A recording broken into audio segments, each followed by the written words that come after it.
Welcome to our group counseling session, and this is a safe space, walang judgment.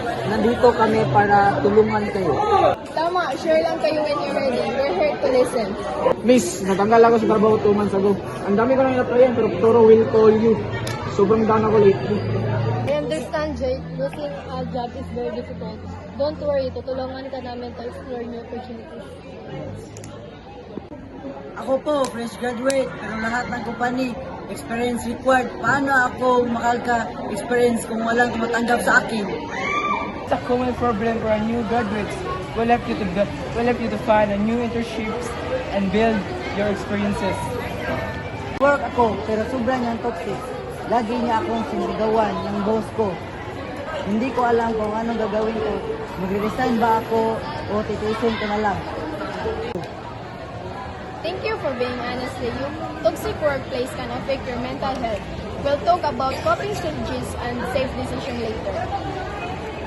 Ako yung breadwinner sa family namin. Kulang ang sweldo sa gastos. Iniisip ko mag-abroad, pero natatakot ako baka makamali ako ng desisyon. You're carrying a heavy responsibility, Paul.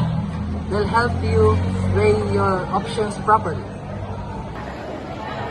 Each of you has different challenges, but you're all dealing with stress and pressure. Kaya as a team, we'll help you to manage your stress by using different approaches. Let's start with a short breathing exercise para makalmado tayo. Inhale, exhale. Good! A calm mind helps us think better. Please list down your skills on the paper I gave.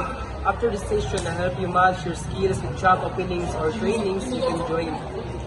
For financial difficulties, there are government programs, job fairs, and support services. You can assess. I can help guide you through the requirements. Set smart goals, clear and realistic. Mag-apply ko mga 5 companies per week at ayusin ko ang resume ko. Mag-enroll ako sa online course para ma-improve ang aking skills. Kausapin ko ang HR tungkol sa situation ko at practice stress management.